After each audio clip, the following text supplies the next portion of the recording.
Welcome guys, it's Jessica and welcome back to my channel.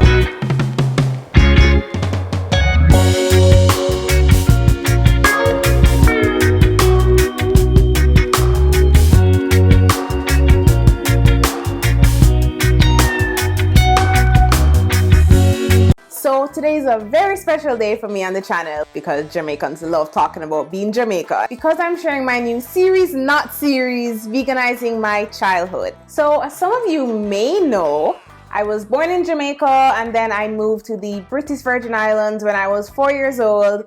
Grew up there, came back to Jamaica for high school. So as a result, I ended up having a lot of different childhood experiences than maybe some of you guys have had, and even a lot of my Jamaican friends. For example, I had to learn patois, which that was interesting.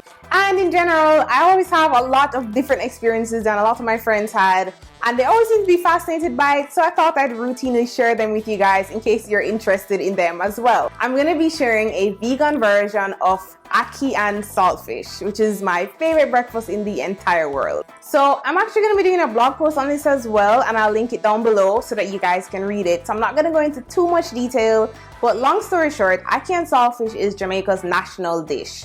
And it's made up of ackee, which is our national fruit, which is like a savory fruit in that it's eaten savory, kind of like avocado, but nothing like avocado at the same time. And saltfish, which is literally salted cod.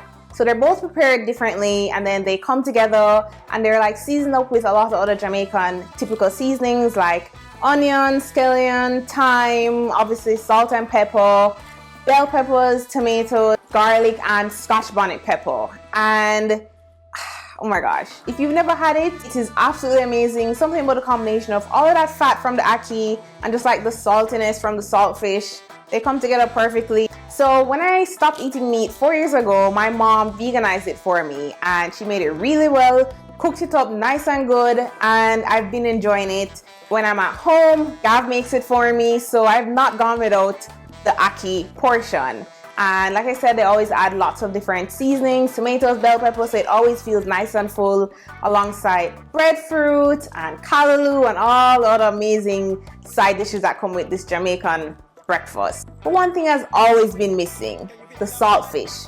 Just that saltiness that somehow just goes perfectly with the entire dish. And we've tried salted tofu, but it just doesn't taste the same. It doesn't have the same texture either. When I made my vegan fish tacos, I was like, babe, this is it.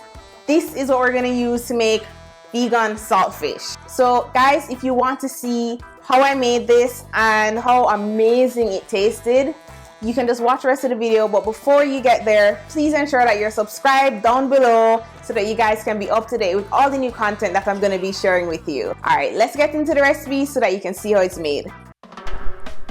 Okay guys, so the first thing that we're going to do is grab our saltfish replacement, which is hearts of palm, and it has that same nice texture. It gets really flaky. So you're just going to open your can and then you're going to lay one down, and as you see, there's no real like technique to this, but you kind of just like cut it in half. Then you're going to cut that piece into like diagonal pieces, and then you cut that into like, I guess, more diagonal pieces. But as you can see, there's a method to the madness and you get that nice flaky look. Then I just place it into a large jar, and then that's just going to keep all of my seasonings in there, my salt, my kelp granules, or anything else that adds like that fishy taste, like nori flakes as well, and water, and that's literally it. And then you just stir it all together, and then you just want to let this marinate for about 30 minutes up to overnight.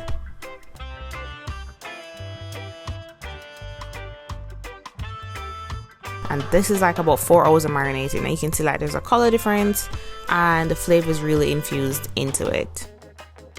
Okay, so the next thing we're gonna do is deal with our ackee, and I'm using fresh ackee here because I got it in Jamaica. If you're outside of Jamaica, you can use canned ackee. That's probably gonna be the only one that you can find, and you're just gonna want to drain it off and use it exactly as I'm using it here.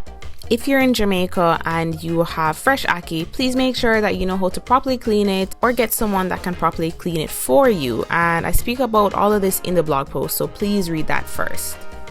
Okay, so we're just gonna add some oil into a pot. Then we're gonna add in our onions, scallion, our garlic, and our tomatoes.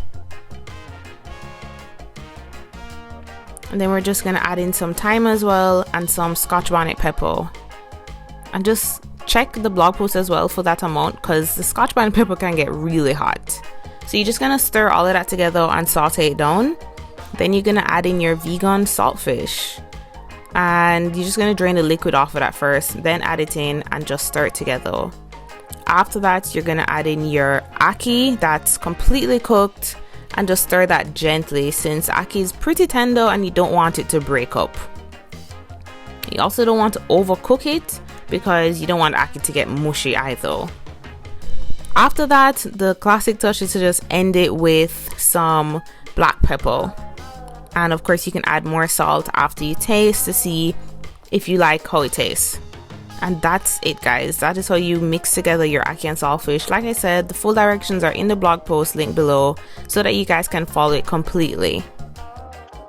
So a Jamaican breakfast is not complete without some side dishes to your ackee and saltfish. So I'm going to show you how to make them here as well. So the first thing that we're going to make is callaloo. We're going to add some oil into a pot, and then you're going to add your onions, your tomatoes, and your garlic. And you're just going to stir that together, just let it saute down a little bit. And then you're going to add in your callaloo, and you can buy fresh callaloo and shred it and wash it, or you can buy pre-shredded, but I really recommend the fresh callaloo if you can find it because it tastes a lot better. Then you're just going to stir everything together. You should probably get a bigger pot than I used. And we just like to add a little bit of water on top of it, which helps it to just like saute down. And then just a nice bundle of thyme as well, which will just infuse a lot of flavor into it. Then you're gonna season it with salt and pepper, and you're probably gonna have to taste this afterwards and add more because callaloo absorbs salt a lot. And then you're just gonna let this cover it, and then you're just gonna let it saute down. And as you can see, callaloo is kind of similar to collard greens and spinach, so you're gonna get that same wilted look and a lot of flavor infused into it.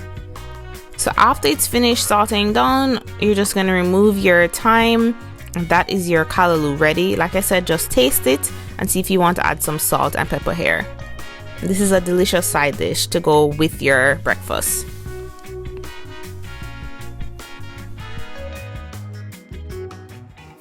So next is fried breadfruit, which is one of my favorite side dishes ever.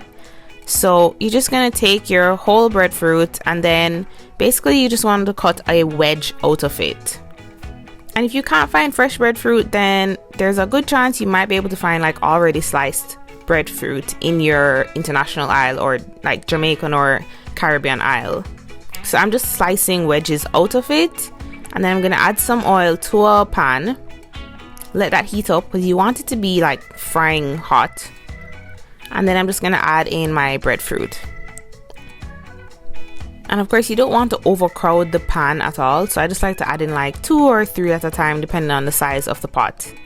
And then you're just going to let it fry on each side until it's golden brown, and then you're just going to flip it.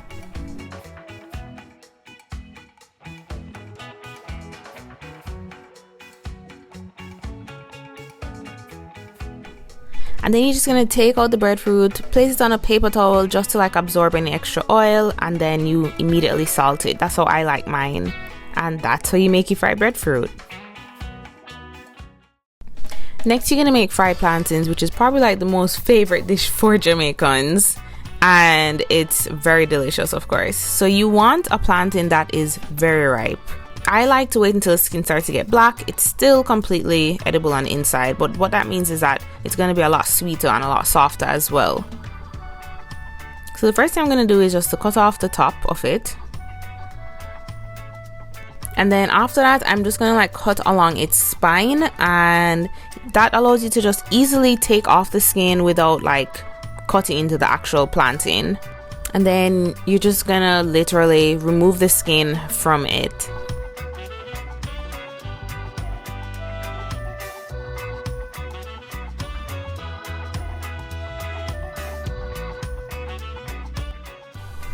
And like I said, guys, you're going to want to look for ripe plantain, not any other kind, because this is the kind that's going to cook the way that you want to cook it, not the kind of plantain that you're going to be using for tostones as an example. After that, I like to cut mine in diagonal shapes as opposed to like I guess banana medallions. It gives you more surface to get fried, and I just like the shape a lot more. So I just cut my plantain up, and I always like to just like use every last bit that I can and just cut all of those pieces up. Then we're going to place the plantain into a pot of hot oil, and you can just use the same oil that you use for the breadfruit or the same pan, and you're just going to let this fry on each side. Now you're going to want to watch your plantains because they're going to burn very quickly if you don't watch them. And there's always a Jamaican joke that the second you turn around, plantains just burn, kind of like that joke about avocado turning ripe the second that you look away from it. So you're just going to flip your plantains, and as you can see, they are gorgeous and golden brown. And then you're going to do the same thing that you did with the breadfruit, in that you're going to place it on top of a paper towel to absorb any extra oil, and then salt it if you want yours salted.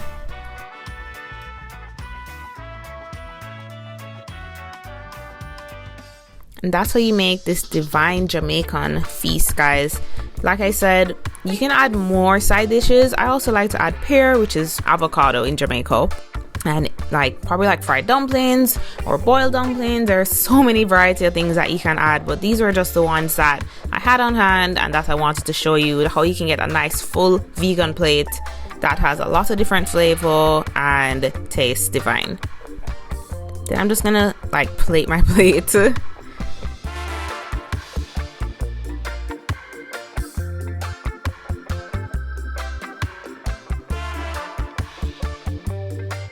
And that's it, guys. It's kind of laborious, but it's also very easy to make. As you can see, it's just a lot of different steps. And don't forget that there's a full blog post explaining how to make that vegan saltfish and the ackee, and all the tips that you need to know to enjoy the dish.